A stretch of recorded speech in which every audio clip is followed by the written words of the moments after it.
Hi all, Larry Powell II here with another reading video where I'm reading from the Eye of the World, Book 1 in the Wheel of Time series by Robert Jordan.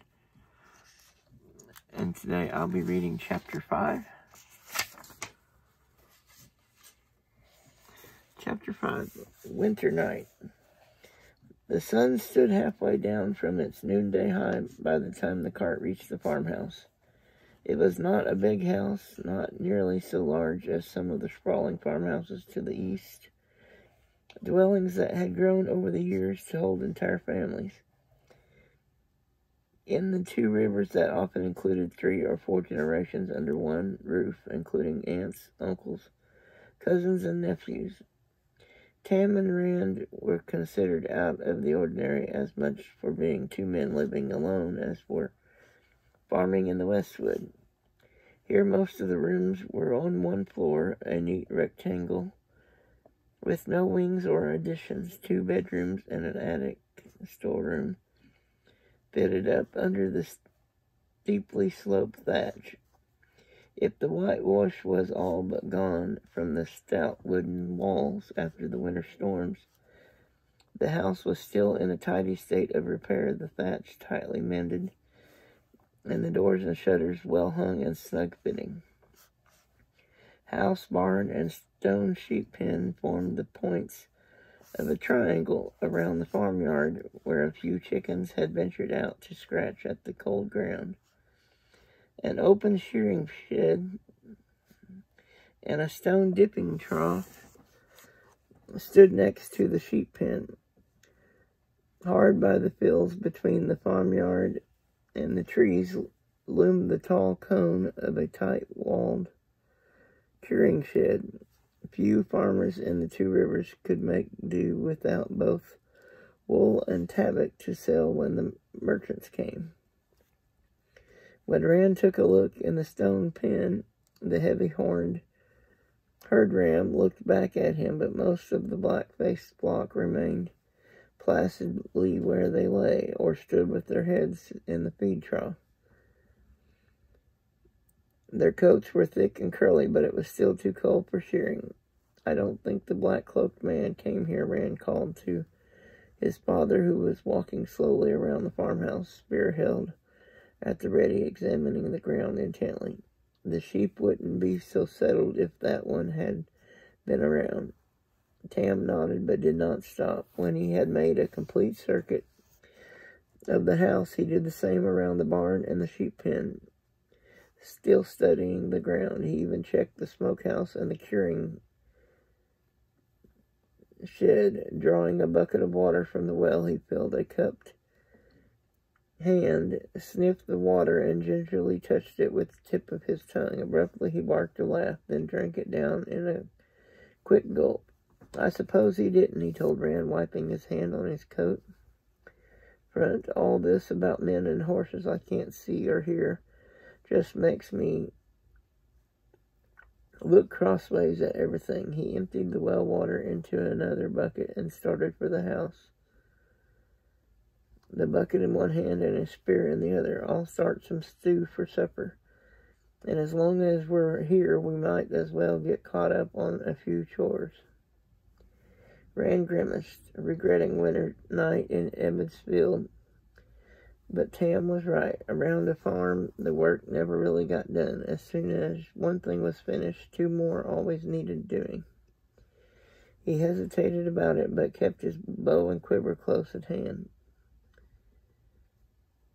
If the dark rider did appear, he had no intention of facing him with nothing but a hoe. First was stabling Bella. Once he had unharnessed her and put her into a stall in the barn next to their cow, he set his cloak aside and rubbed the mare down with handfuls of dry straw. Then curried her with a pair of brushes. Climbing the narrow ladder to the loft, he pitched down hay for her feed.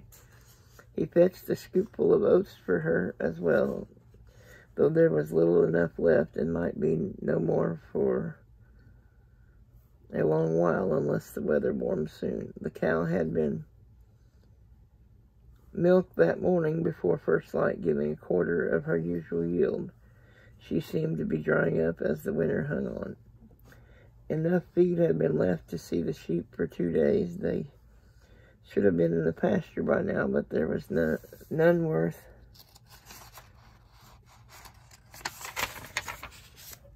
calling it, so he topped off their water. Whatever eggs had been laid needed to be gathered too. There were only 3. The hens seemed to be getting cleverer at hiding them. He was taking a hoe to the vegetable garden behind the house when Tam came out and settled on a bench in front of the barn to mend harness, propping his spear beside him. It made Rand feel better about the bow lying on his cloak a pace from where he stood. Few weeds had pushed above ground, but more weeds than anything else. The cabbages were stunted. Barely a sprout of the beans or peas showed, and there was not a sign of a beet. Not everything had been planted, of course, only part, in hopes the cold might break in time to make a crop of some kind before the cellar was empty.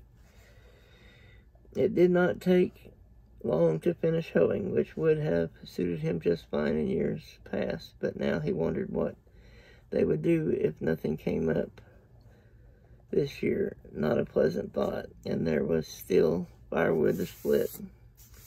It seemed to Rand like years since there had not been firewood to split, but complaining would not keep the house warm, so he fetched the axe, propped up bow and quiver beside the chopping block, and got to work. Pine for a quick hot flame and oak for long burning. Before long he was warm enough to put his coat aside. When the pile of split wood grew big enough, he stacked it against the side of the house beside other stacks already there. Most reached all the way to the eaves. Usually by this time of year the wood piles were small and few, but not this year. Chop and stack, chop and stack. He lost himself in the rhythm of the axe and the motions of stacking wood. Tam's hand on his shoulder brought him back to where he was, and for a moment he blinked in surprise. Gray twilight had come on while he worked, and already it was fading quickly toward night. The full moon stood well above the treetops, shimmering pale and bulging as if about to fall on their heads. The wind had grown colder without his noticing, too, and tattered clouds scudded across the darkling sky. "Let's wash up, lad, and see about some supper. I've already carried in water for hot baths before sleep." "Anything hot sounds good to me," Rand said, snatching up his cloak and tossing it round his shoulders. Sweat soaked his shirt, and the wind, forgotten in the heat of swinging the axe, seemed to be trying to freeze it now that he had stopped working. He stifled a yawn, shivering as he gathered the rest of his things, and sleep too for that. "I might just sleep right through festival." "Would you care to make a small wager about that?" Tam smiled, and Rand had to grin back. He would not miss bell time, but he had had no sleep in a week. No one would. Tam had been extravagant with the candles, and a fire crackled in the big stone fireplace, so that the main room had a warm, cheerful feel to it. A broad oaken table was the main feature of the room, other than the fireplace, a table long enough to seat a dozen or more, though there had seldom been so many around it since Rand's mother died. A few cabinets and chests, most of them skillfully made by Tam himself, lined the walls, and high-backed chairs stood around the table. The cushioned chair that Tam called his reading chair sat angled before the flames. Rand preferred to do his reading stretched out on the rug in front of the fire. The shelf of books by the door was not nearly as long as the one at the Wine Spring Inn, but books were hard to come by. Few peddlers carried more than a handful, and those had to be stretched out among everyone who wanted them. If the room did not look quite so freshly scrubbed as most farm wives kept their homes, Tam's pipe rack and the travels of Jane Barstrider sat on the table, while another wood-bound book rested on the cushion of his reading chair. A bit of harness to be mended lay on the bench by the fireplace, and some shirts to be darned made a heap on a chair. If not quite so spotless, it was still clean and neat enough, with a lived-in look that was almost as warming and comforting as the fire. Here it was possible to forget the chill beyond the walls. There was no false dragon here, no wars or Aes Sedai, no men in black cloaks. The aroma from the stew pot hanging over the fire permeated the room and filled Rand with ravenous hunger. His father stirred the stew pot with a long-handled wooden spoon, then took a taste. A little while longer. Rand hurried to wash his face and hands. There was a pitcher and basin on the washstand by the door. A hot bath was what he wanted, to take away the sweat and soak the chill out. But that would come when there had been time to heat the big kettle in the back room. Tam rooted around in a cabinet and came up with a key as long as his hand. He twisted it in the big iron lock on the door. At Rand's questioning look, he said, "Best to be safe. Maybe I'm taking a fancy, or maybe the weather is blacking my mood." But he sighed and bounced the key on his palm. "I'll see to the back door," he said, and disappeared toward the back of the house. Rand could not remember either door ever being locked. No one in the Two Rivers locked doors. There was no need. Until now, at least. From overhead, from Tam's bedroom, came a scraping as of something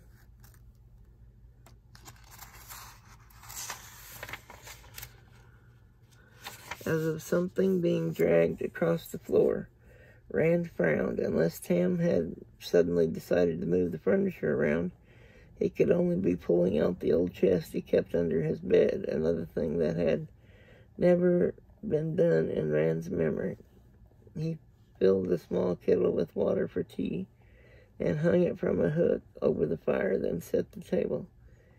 He had carved the bowls and spoons himself. The front shutters had not yet been closed.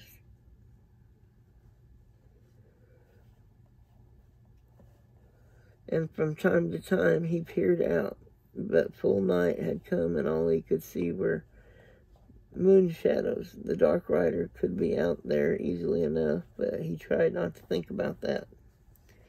When Tam came back, Rand stared in surprise. A thick belt slanted around Tam's waist, and from the belt hung a sword with a bronze heron on the black scabbard, and another on the long hilt.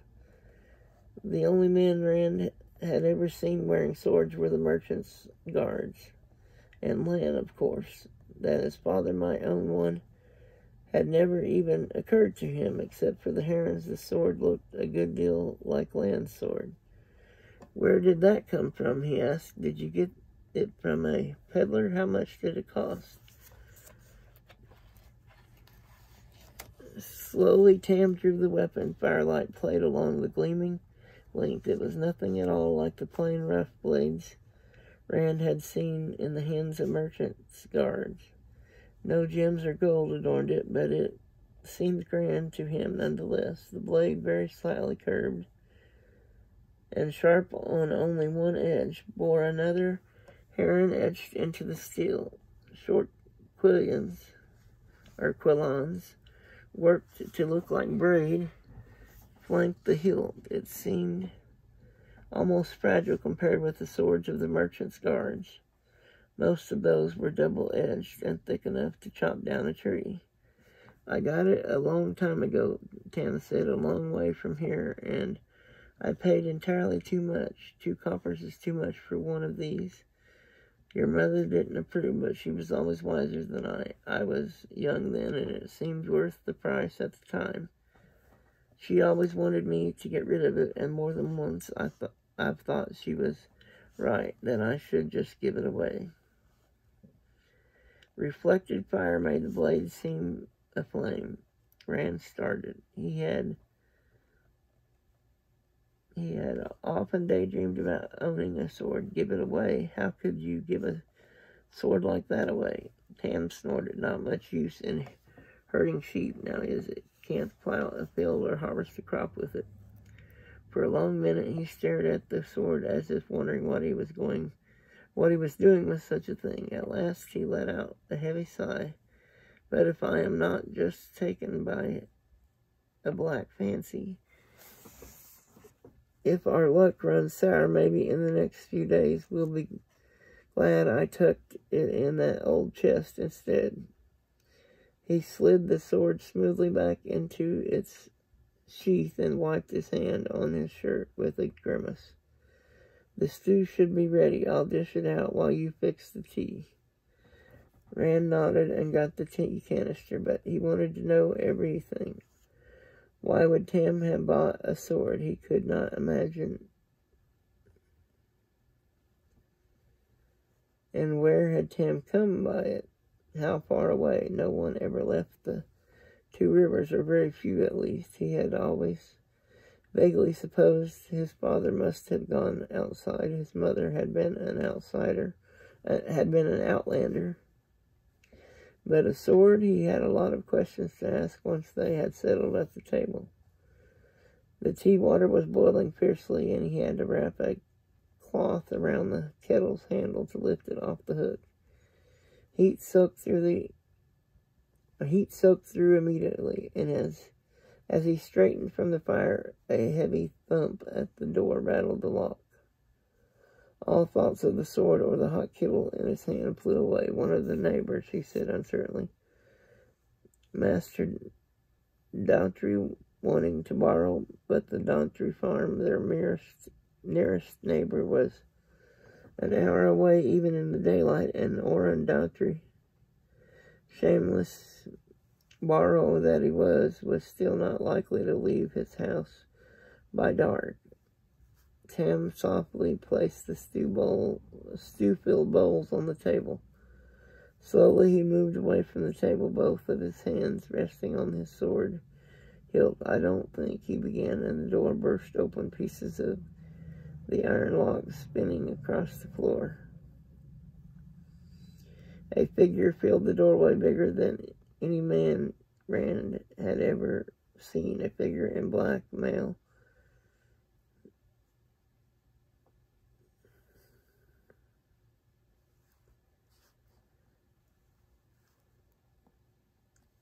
Bigger than any man Rand had ever seen. A figure in black mail that hung to his knees, with spikes at wrists and elbows and shoulders. One hand clutched a heavy, scythe-like sword. The other hand was flung up before his eyes as if to shield them from the light. Rand felt the beginnings of an odd sort of relief. Whoever this was, it was not the black-cloaked rider. Then he saw the curled ram's horns on the head that brushed the top of the doorway, and where mouth and nose should have been was a hairy muzzle.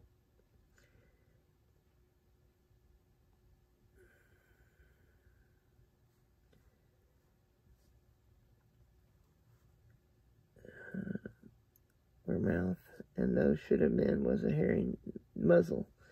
He took in all of it in the space of one deep breath that he let out in a terrified yell, as without thinking he hurled the hot kettle at the half-human head.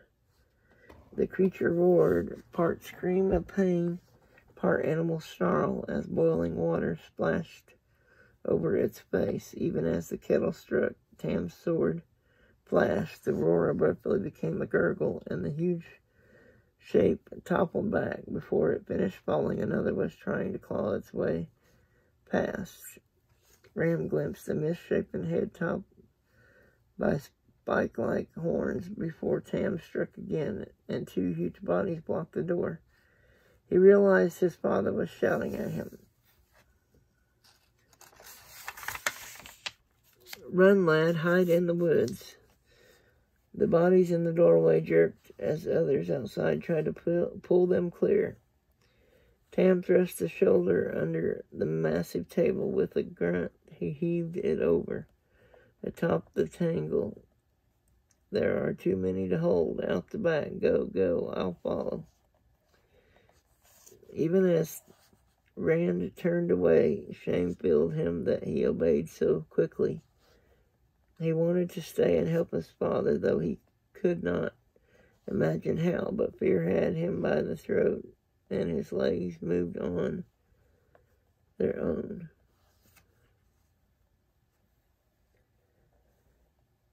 He dashed from the room toward the back of the house as fast as he had ever run in his life. Crashes and shouts from the front door pursued him. He had his hands on the bar across the back door when his eye fell on the iron lock that was never locked, except that Tam had done just that tonight. Letting the bar stay where it was, he darted to a side window, flung up the sash, and threw back the shutters. Night had replaced twilight completely. The full moon and drifting clouds made dappled shadows chase one another across the farmyard. Shadows, he told himself, only shadows. The back door creaked as someone outside or something tried to push it open. His mouth went dry. A crash shook the door in his frame and lent him speed. He slipped through the window like a hare going to ground and cowered against the side of the house. Inside the room, wood splintered like thunder. He forced himself up to a crouch, made himself peer inside just with one eye.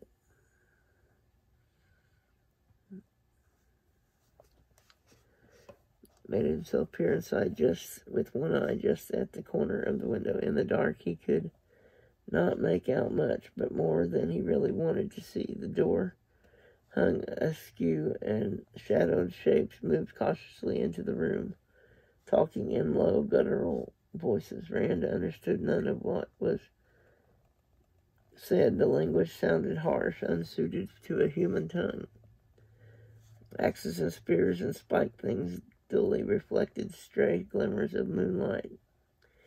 Boots scraped on the floor, and there was a rhythmic click as of hooves as well.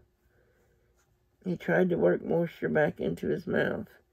Drawing a deep, ragged breath, he shouted as loudly as he could, "They're coming in the back." The words came out in a croak, but at least they came out.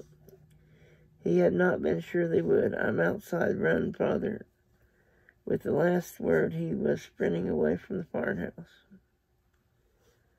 Coarse-voiced shouts in the strange tongue raged from the back room. Glass shattered loud and sharp, and something thudded heavily to the ground behind him. He guessed one of them had broken through the window rather than try to squeeze through the opening, but he did not look back to see if he was right.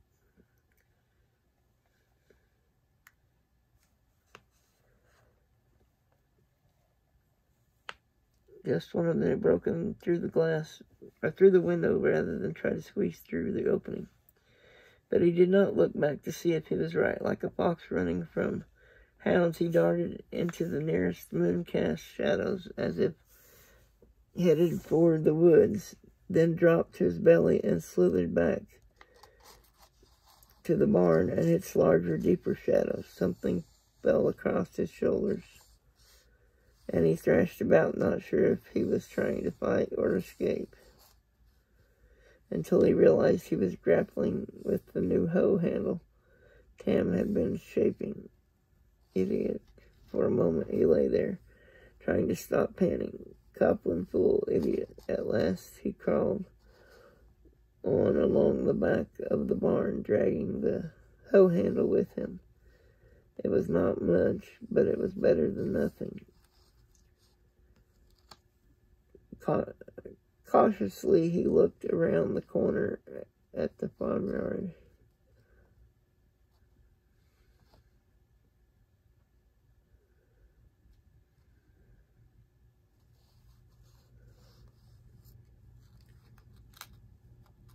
Cautiously he looked around the corner at the farmyard and the house. Of the creature that had jumped out after him, there was no sign. It could be anywhere, hunting him, surely. Even creeping up on him at that very moment. Frightened bleats filled the sheep pen to his left. The flock milled as if trying to find an escape. Shadowed shapes flickered in the lighted front windows of the house, and the clash of steel on steel rang through the darkness.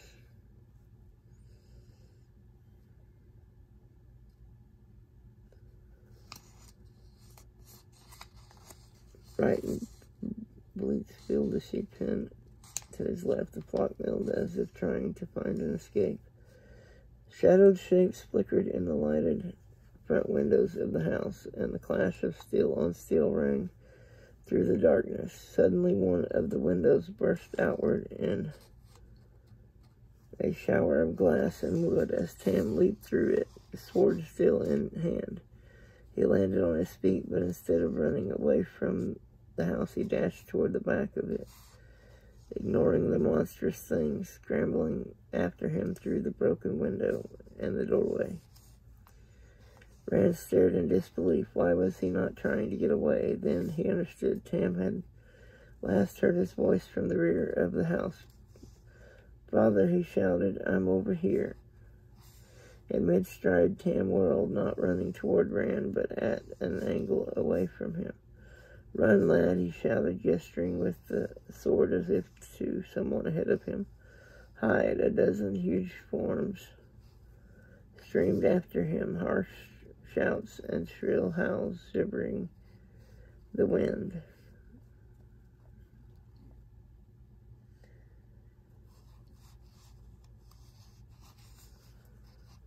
"Run, lad," he shouted, gesturing with the sword as if to someone ahead of him. "Hide." A dozen huge forms streamed after him, harsh shouts and shrill howls shivering the air. Rand pulled back into the shadows behind the barn. There he could not be seen from the house in case any of the creatures were still inside. He was safe for the moment at least, but not Tam. Tam, who was trying to lead those things away from him. His hands tightened on the hoe handle, and he had to.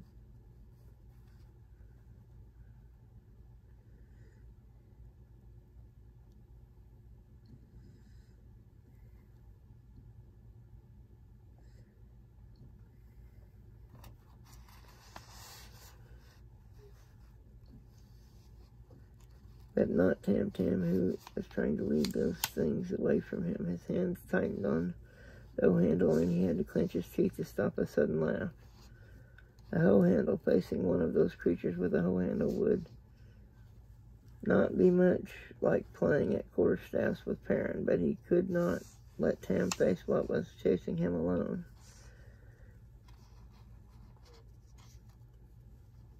"If I move like I was stalking a rabbit," he whispered to himself, "they'll never hear me or see me." The eerie cries echoed in the darkness, and he tried to swallow, more like a pack of starving wolves. Soundlessly, he slipped away from the barn toward the forest, gripping the hoe handle so hard that his hands hurt. At first, when the trees surrounded him, he took comfort from them.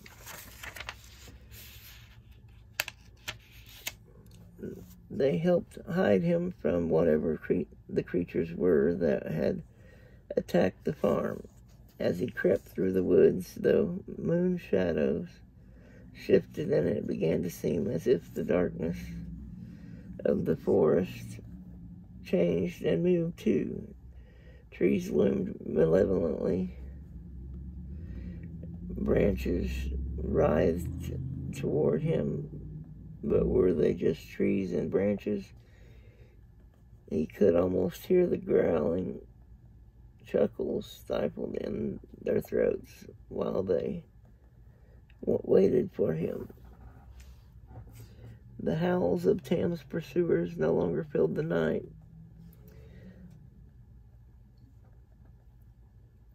But in the silence that replaced them, he flinched every time the wind scraped on one limb against another. Lower and lower he crouched and moved more and more slowly. He hardly dared to breathe for fear he might be heard. Suddenly a hand closed over his mouth from behind, and an iron grip seized his wrist. Frantically he called over his shoulder with his free hand for some hold on the attacker. "Don't break my neck, lad," came Tam's hoarse whisper. Relief flooded him, turning his muscles to water. When his father released him, he fell to his hands and knees, gasping as if he had run for miles. Tam dropped down beside him, leaning on one elbow. "I wouldn't have tried that if I had thought how much you've grown in the last few years," Tam said softly. His eyes shifted constantly as he spoke, keeping a sharp watch on the darkness. "But I had to make sure you didn't speak out. Some Trollocs can hear like a dog, maybe better." "But Trollocs are just," Rand let the words trail off, "not just a story, not after tonight. Those things could be Trollocs or the Dark One himself, for all he knew." "Are you sure?" he whispered. "I mean, Trollocs?" "I'm sure, though what brought them to the two rivers, I never saw one before tonight, but I've talked with men who have, so I know a little, maybe enough to keep us alive. Listen closely. A Trolloc can see better than a man in the dark, but bright lights blind them for a time at least. That may be the only reason we got away from so many. Some can track by scent or sound, but they're said to be lazy. If we can keep out of their hands long enough, they should give up." That made Rand feel only a little better. In the stories, they hate men and serve the Dark One. If anything belongs in the Shepherd of the Night's flocks, lad, it is Trollocs. They kill for the pleasure of killing. So I've been told, but that's the end of my knowledge, except that they cannot be trusted unless they're afraid of you, and then not far. Rand shivered. He did not think he would want to meet anyone a Trolloc was afraid of. "Do you think they're still hunting for us?" "Maybe, maybe not. They don't seem very smart. Once we got into the forest, I sent the ones after."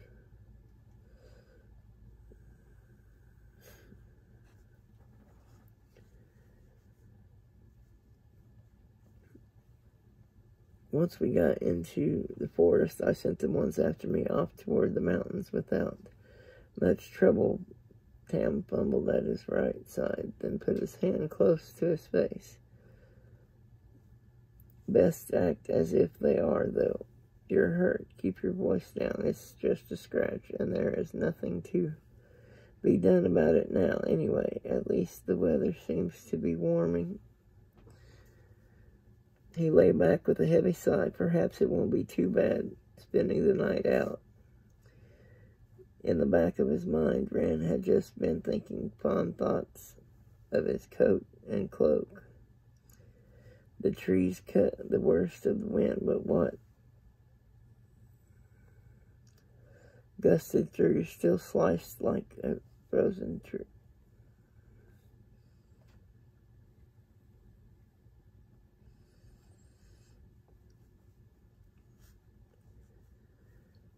In the back of his mind, Rand had just been thinking fond thoughts of his coat and cloak.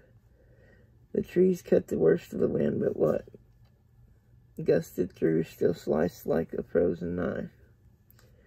Hesitantly, he touched Tam's face and went, "You're on fire. I have to get you to Nineveh in a bit, lad. We don't have any time to waste. It's a long way in the dark." He scrambled to his feet and tried to pull his father up. A groan barely stifled by Tam's clenched teeth made Rand hesitant.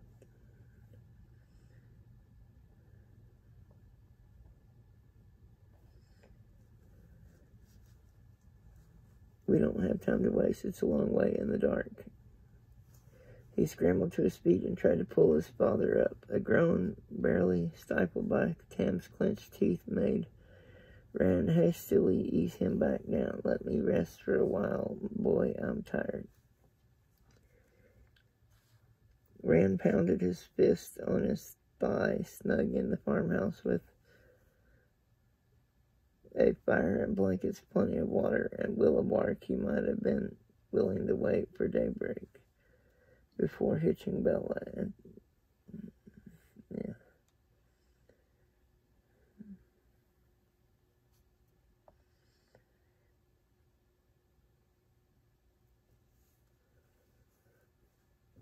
Rand pounded his fist on his thigh, snug in the farmhouse with a fire and blankets, plenty of water, and willow bark. He might have been willing to wait for daybreak before hitching Bella and taking Tam into the village. Here was no fire, no blankets, no cart, and no Bella, but those things were still back at the house. If he could not carry Tam to them, perhaps he could bring some of them, at least, to Tam.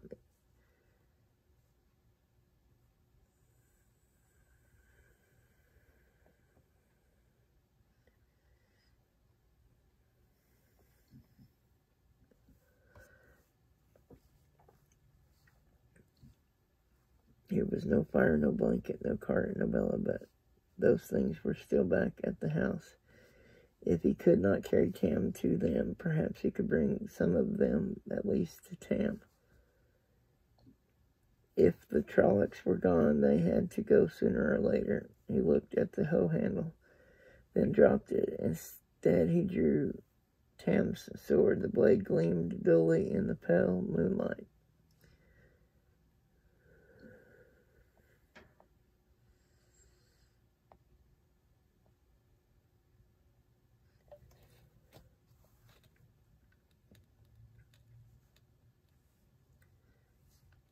The blade gleamed dully in the pale moonlight. The long hilt felt odd in his hand. The weight and heft were strange. He slashed at the air a few times before stopping with a sigh.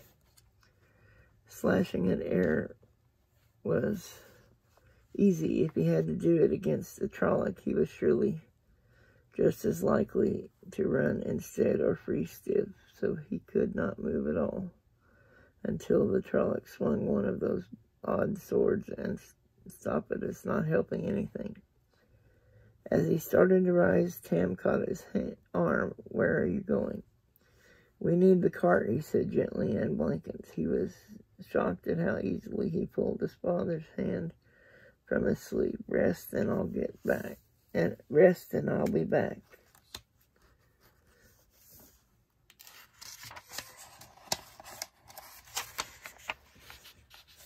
Careful, Tam breathed. He could not see Tam's face in the moonlight, but he could feel his eyes on him. "I will be as careful as a mouse and exploring a hawk's nest," he thought, as silently as another shadow. He slid into the darkness. He thought of all the times he had played tag in the woods with his friends as children, stalking one another, straining not to be heard, until he put a hand on someone's shoulder.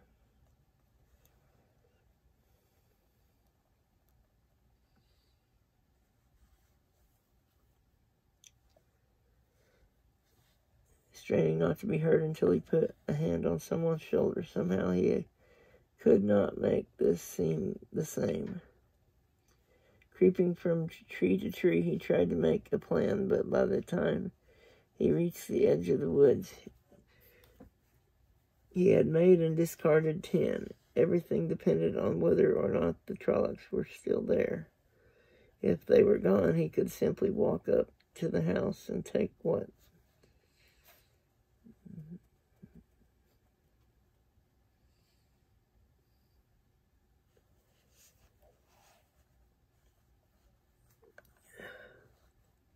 Creeping from tree to tree, tried to make a plan, but by the time he reached the edge of the woods, he had made and discarded 10. Everything depended on whether or not the Trollocs were still there.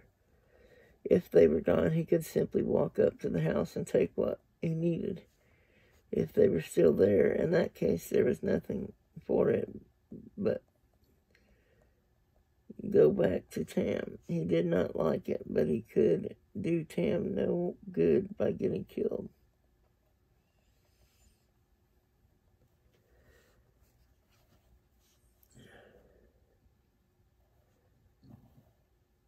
If they were still there, in that case, there was nothing for it but go back to Tam. He did not like it, but he could do Tam no good by getting killed. He peered toward the farm buildings. The barn and the sheep pen were only dark shapes in the moonlight. Lights spilled from the front windows of the house, though, and through the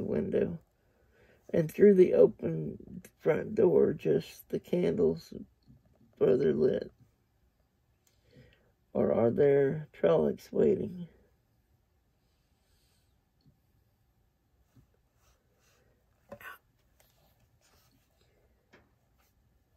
He peered toward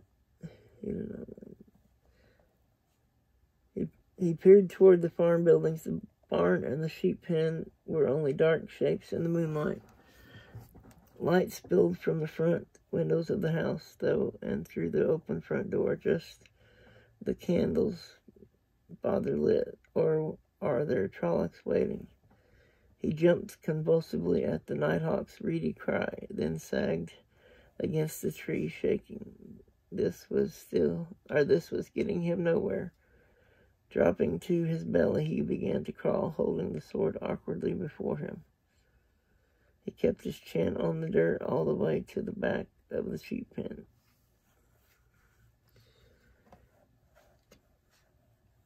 Crouched against the stone wall, he listened. Not a sound disturbed the night. Carefully, he eased up enough to look over the wall. Nothing moved in the farmyard.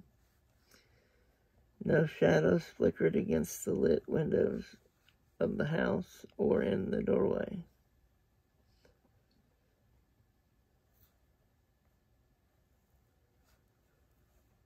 Ow. Carefully, he eased up enough to look over the wall. Nothing moved in the farmyard. No shadows flickered against the lit windows of the house or in the doorway. Bella and the cart first, or the blankets and other things. It was the light that decided him. The barn was dark. Anything could be waiting inside, and he would have no way of knowing until it was too late. At least he would be able to see what was inside the house. As he started to lower himself again,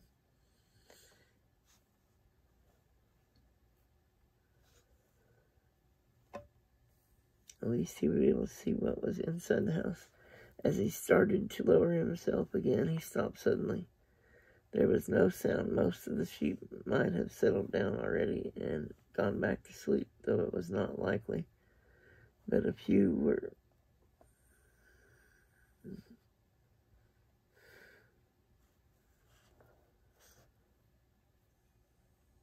Most of the sheep might have settled down already and gone back to sleep, though it was not likely, but a few were always awake, even in the middle of the night, wrestling about, bleating now and again.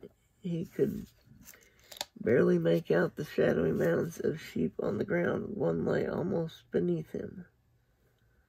Trying to make no noise, he hoisted himself onto the wall until he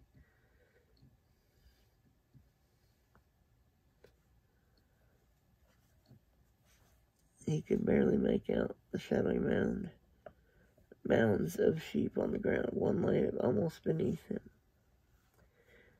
Trying to make no noise, he hoisted himself onto the wall until he could stretch out a hand to the dim shape.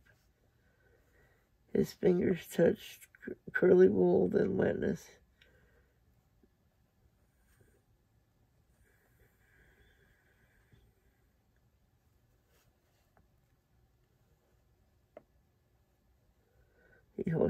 Trying to make no noise, he hoisted himself onto the wall until he could stretch out a hand to the dim shape. His fingers touched curly wool, then wetness. The sheep did not move. Breath left him in a rush as he pushed back, almost dropping the sword. As he fell to the ground outside the pen,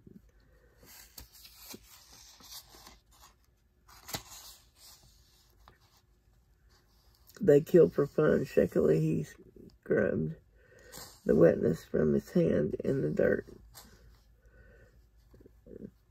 Fiercely he told himself that nothing had changed.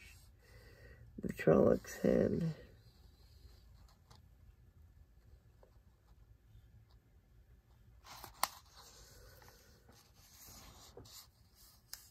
scrubbed the wetness from his hand in the dirt.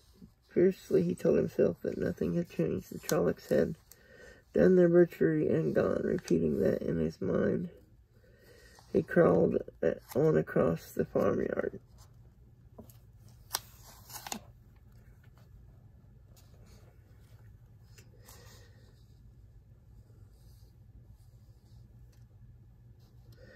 Keeping as low as he could, but trying to watch every direction too. He had never thought he would envy an earthworm.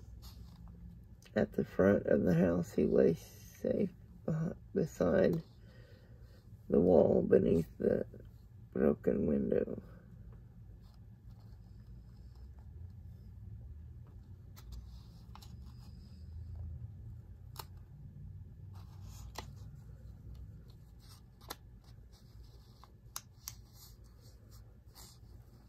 He had never thought he would envy an earthworm.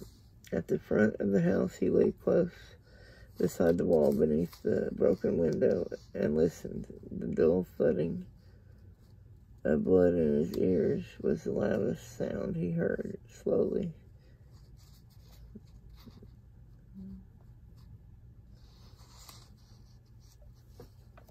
the dull thudding of blood in his ears was the loudest sound he heard. Slowly he reared up and peered inside.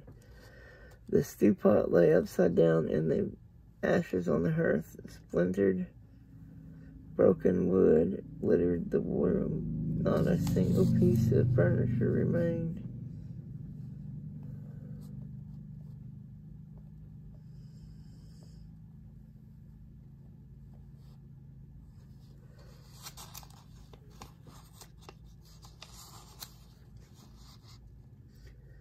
The stew pot lay upside down in the ashes on the hearth. Splintered, broken woods littered the room. Not a single piece of furniture remained whole. Even the table rested at an angle. Two legs hacked to.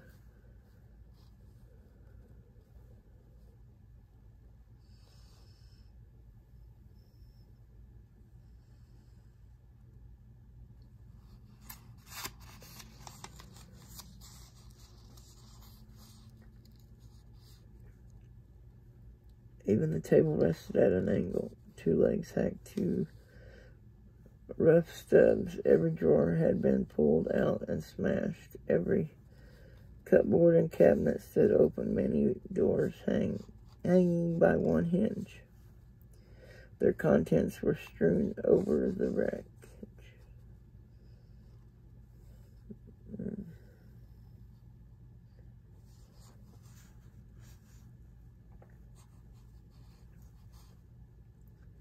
Many doors hanging by one hinge. Their contents were strewn over the wreckage, and everything was dusted with white flour and salt. To judge from the slashed stacks,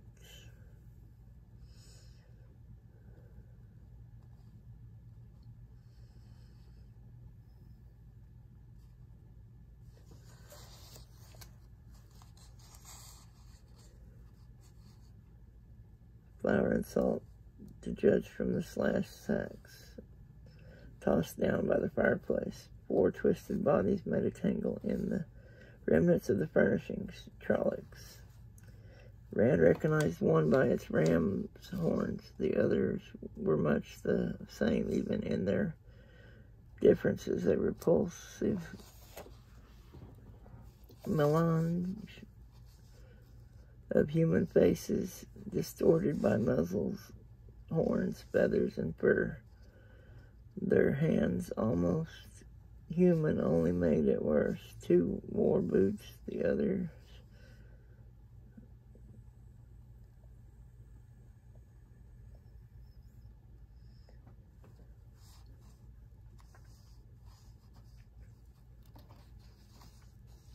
Their hands, almost human, only made it worse. 2 wore boots, the others had hooves. He watched without blinking until his eyes burned. None of the trollocs moved. They had to be dead, and Tam was waiting. He ran in through the front door and stopped, gagging at the stench. A stable.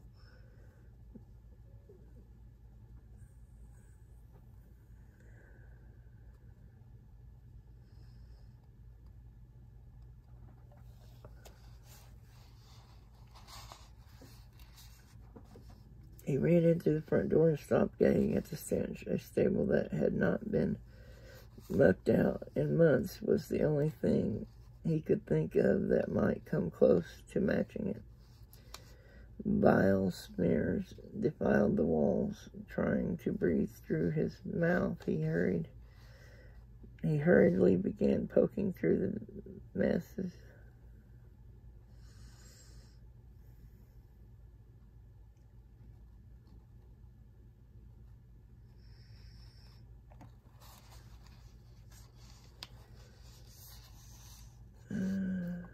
Bile smears defiled the walls. Trying to breathe through his mouth, he hurriedly began poking through the mess on the floor.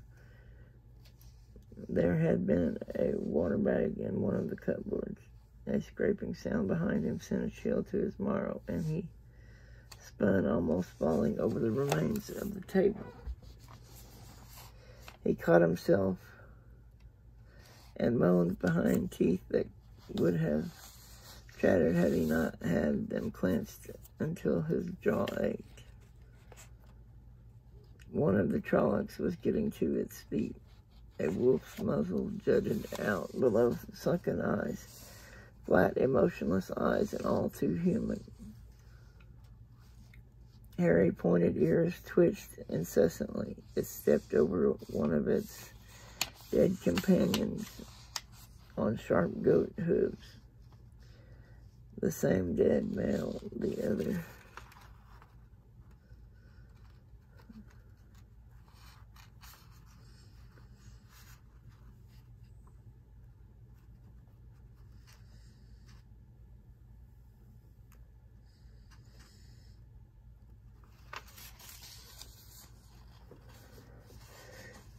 One of the trunks was getting to its feet. The wolf's muzzle jutted out below sunken eyes, flat, emotionless eyes, and all too human. Hairy, pointed ears twitched incessantly. It stepped over one of its dead companions on sharp goat hooves. The same black male, the other. The others wore rasped against leather trousers, and one of the huge scythe-curved sword swung at its side. It muttered something guttural and sharp, then said, "Others go away, Narg stay, Narg smart." The words were distorted and hard to understand, coming from a mouth never meant for human speech. Its tone was meant to be soothing.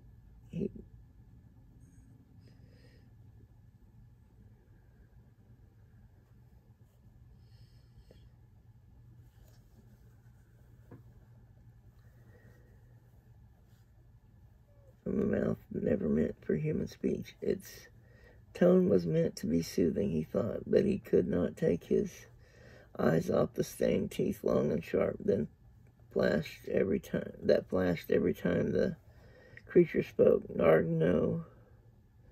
Some come back sometime. Narg wait. You no need sword. Put sword down.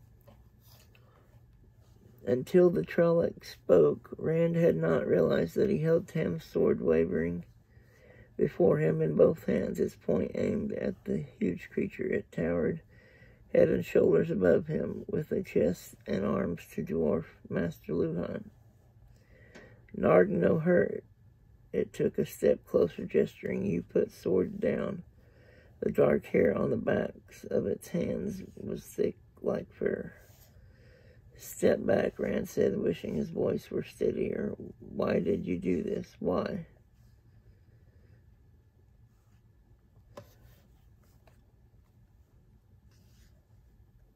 Volja dag rogda. The snarl quickly became a toothy smile. Put sword down. Narg no hurt. Myrddraal want talk, you.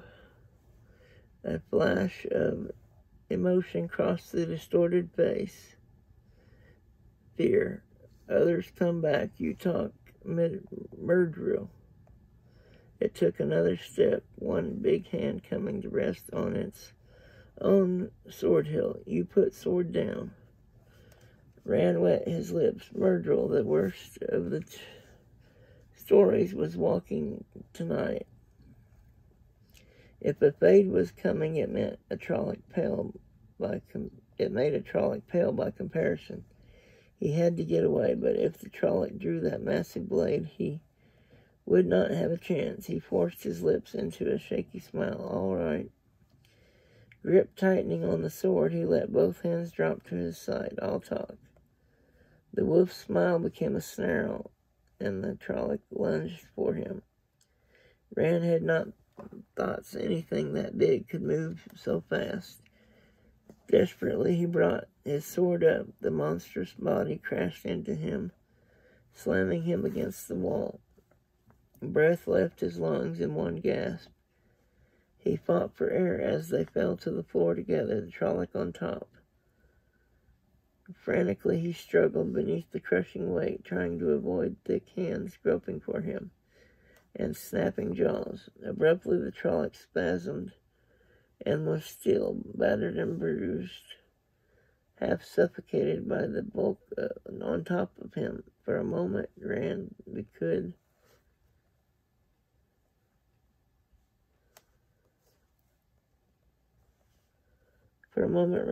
could only lie there in disbelief. Quickly, he came to his senses, though, enough to writhe out from under the body, at least, and body it was. The bloodied blade of Tam's sword stood out from the center of the Trolloc's back. He had gotten it up in time after all. Blood covered Rand's hands as well.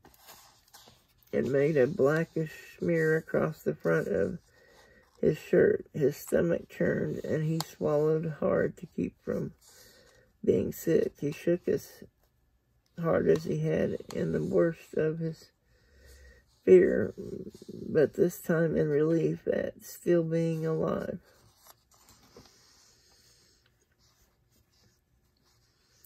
Others come back, the Trolloc had said. The other Trollocs would be returning to the farmhouse, and a Myrddraal, a fade. The stories said fades were 20 feet tall, with eyes of fire, and they rode shadows like horses. When a fade turned sideways, it disappeared, and no wall could stop them. He had to do what he had come for and get away quickly. Grunting with the effort, he heaved the Trolloc's body over to get to the sword and almost ran when open eyes stared at him. It took him a minute to realize they were staring through the glaze of death. He wiped his hands on a tattered rag. It had been one of Tam's shirts only that morning, and tugged the blade free. Cleaning the sword, he reluctantly dropped the rag on the floor. There was no time For neatness, he thought with a laugh that he had to clamp his teeth shut to stop. He did not see how they could ever clean the house well enough for it to be lived in again. The horrible stench had probably already soaked right into the timbers. But there was no time to think of that, no time for neatness, no time for anything, maybe.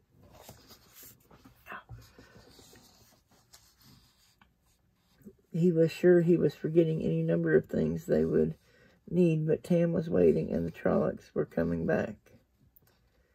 He gathered what he could think of on the run, blankets from the bedrooms upstairs and clean cloths to bandage Tam's wound, their cloaks and coats, a water bag that he carried when he took the sheep to pasture, a clean shirt. He did not know when he would have time to change, but he wanted to get out of his blood-smeared shirt at the first opportunity. The small bags of willow bark and their other medicines were part of a dark, muddy-looking pile he could not bring himself to touch. One bucket of the water Tam had brought in still stood by the fireplace, miraculously unspilled and untouched. He filled the water bag from it, gave his hands a hasty wash in the rest, and made one more quick search for anything he might have forgotten. He found his bow among the wreckage, broken cleanly in two at the thickest point. He shuddered as he let the pieces fall. What he had gathered already would have to do, he decided quickly. He piled everything outside the door. The last thing before leaving the house, he dug a shuttered lantern from the mess on the floor. It still held oil. Lighting it from one of the candles, he closed the shutters partly against the wind, but mostly to keep from drawing attention, and hurried outside with the lantern in one hand and the sword in the other. He was not sure what he would find in the barn. The sheep pen kept him from hoping too much, but he needed the cart to get Tam to Emmetsfield, and for the cart he needed Bella. Necessity made him hope a little. The barn door stood open, one creaking on its hinges as it shifted in the wind. The interior looked as it always had at first. Then his eyes fell on empty stalls, the stall doors ripped from their hinges. Bella and the cow were gone. Quickly he went to the back of the barn. The cart lay on its side, half the spokes broken out of its wheels. One shaft was only a foot-long stump. The despair he had been holding at bay filled him. He was not sure he could carry Tam as far as the village, even if his father could bear to be carried. The pain of it might kill Tam more quickly than the fever. Still, it was the only chance left. He had done all he could do here. As he turned to go, his eyes fell on the hacked-off cart shaft lying on the straw-strewn floor. Suddenly he smiled. Hurriedly he set the lantern and the sword on the straw-covered floor, and in the next instant he was wrestling with the cart, tipping it back over to fall upright with a snap of more breaking spokes. Then throwing his shoulder into it to heave it over on the other side, the undamaged shaft stood straight out. Snatching up the sword, he hacked at the well-seasoned ash. To his pleased surprise, great chips flew with his strokes, and he cut through as quickly as he could have with a good axe. When the shaft fell free, he looked at the sword blade in wonder. Even the best sharpened axe would have dulled chopping through that hard-edged wood, but the sword looked as brightly sharp as ever. He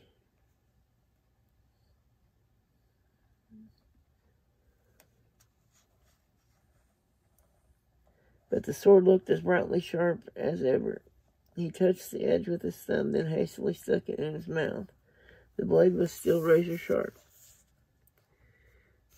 But he had no time for wonder. Blowing out the lantern, there was no need to have the barn burned down on top of everything else. He gathered up the shafts and ran back to get what he had left at the door or at the house. Altogether, it made an awkward burden. Not a heavy one, but hard to balance and manage, the cart shafts shifting and twisting in his arms as he stumbled across the plowed field. Once back in the forest, they were even worse, catching on trees and knocking him half off his feet.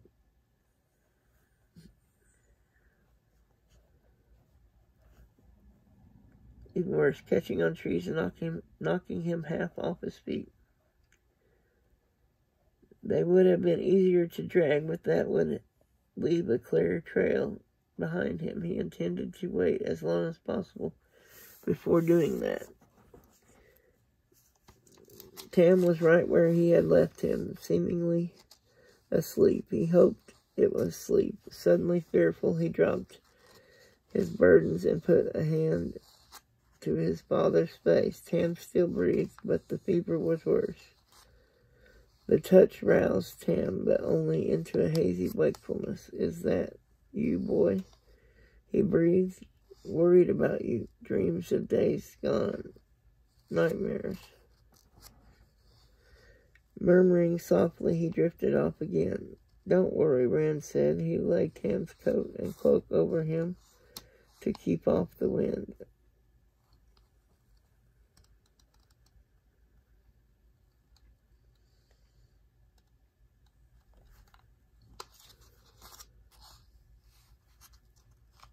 "Worried about you. Dreams of days gone. Nightmares." Murmuring softly, he drifted off again. "Don't worry," Rand said. He lay Tam's coat and cloak over him to keep off the wind. "I'll get you to Nineveh just as quick as I can." As he went on, as much to reassure himself as for Tam's benefit, he peeled off his blood-stained shirt, hardly even noticing the cold in his haste to be rid of it, and hurriedly pulled on the clean one.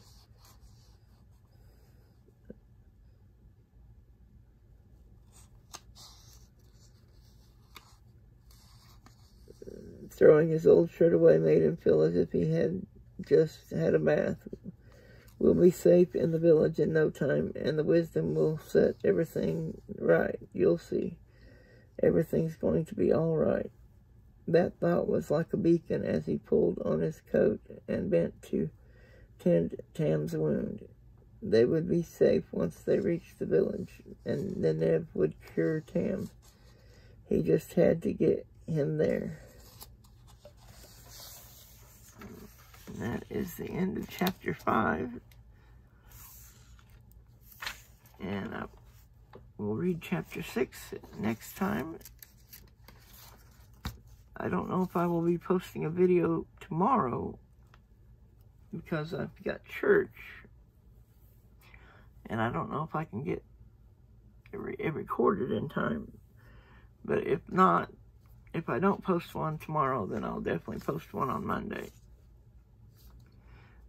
Anyway, so this has been another reading video, and I want to thank everyone for watching. Please like and subscribe if you haven't already, and let me know in the comments whether you like the book version of events or the version on Amazon Prime's Wheel of Time TV series, which is an Amazon exclusive. So it's only available on Amazon Prime. I highly recommend getting Amazon Prime if you don't already have it. Plus, you'll get free 2-day shipping also, in addition to being able to watch all the Amazon-only shows as well as other shows. Anyway, so this has been another reading video. And as always, everyone have a wonderful day and be safe. Bye-bye.